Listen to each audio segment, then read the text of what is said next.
Hello everyone, welcome to the SAM, that is Study Art Motivation and Education. So in this video we are going to start a new topic, that is developmental disturbances of eruption of teeth. And basically इस topic में जो हम सब topics पढ़ने वाले हैं वो बिल्कुल last thing है for developmental disturbances of tooth, and इसके बाद हमारा ये chapter complete हो जाएगा.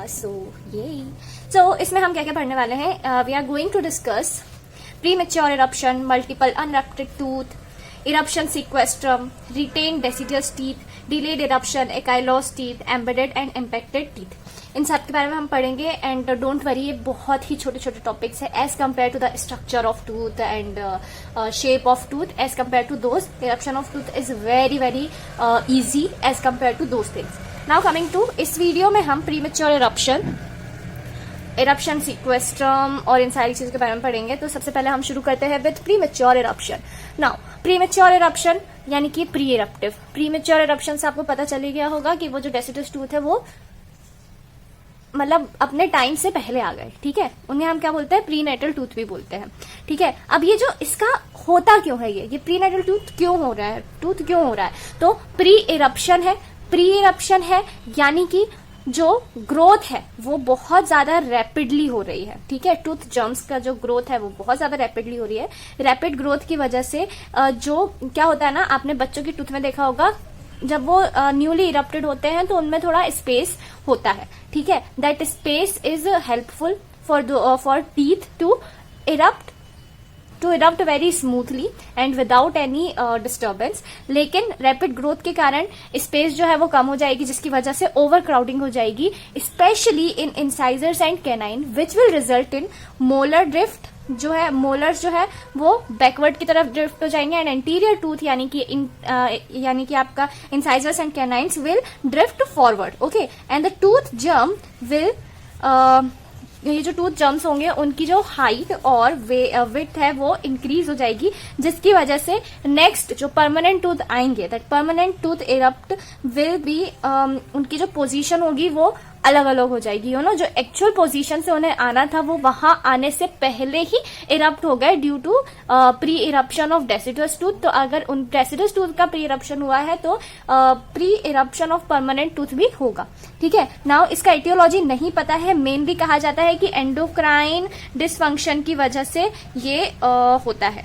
ठीक है, and this is all about premature eruption. इसमें ये थ्योरी जरूर याद रखना because it is helpful.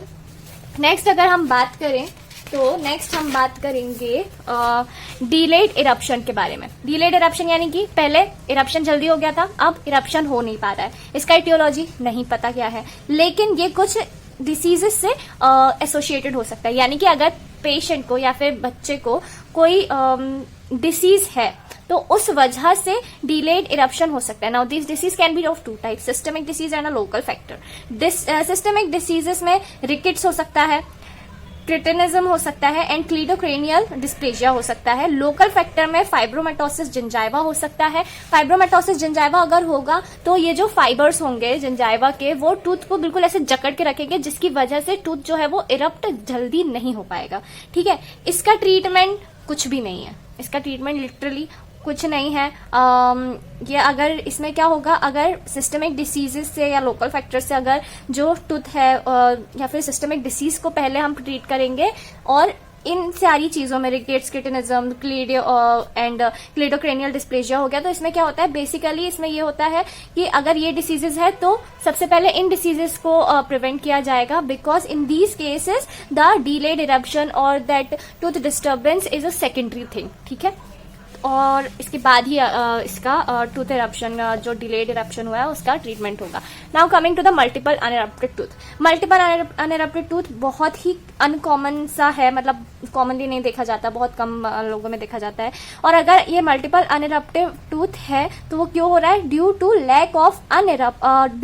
Lack of eruptive force. Okay, इस कंडीशन को हम सूडो एनोडोंशिया भी कहते हैं. ठीक है, और अगर ट्रीटमेंट की बात करें तो ट्रीटमेंट में अगर अनइरप्टेड टूथ जो है वो एंडोक्राइन डिसफंक्शन की वजह से है तो उसका हम ट्रीटमेंट कर सकते हैं. लेकिन अगर वो क्लीडोक्रेनियल डिस्प्लेजिया से रिलेटेड है, एसोसिएटेड है, तो नहीं हो पाएगा इसका ट्रीटमेंट. ठीक है, so this is about multiple unerupted tooth. Multiple unerupted tooth में आप क्या समझते हो कि बहुत सारे टूथ हैं जो इरप्ट नहीं हो पाए हैं, ठीक है। तो ऑब्वियस सी बात है, ये डिलेड इरप्शन का एक दूसरा तरीके से दूसरा फॉर्म है जो कि क्या होता है कि मल्टीपल टूथ जो है वो आपके जॉ में ही रह जाते, वो टूथ जर्म सी रह जाते हैं, वो इरप्ट हो ही नहीं पाते।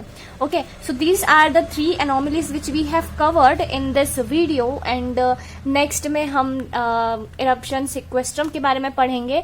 सो if this video add any value in your academics, so hit the bell icon and subscription button and या thank you so much for watching.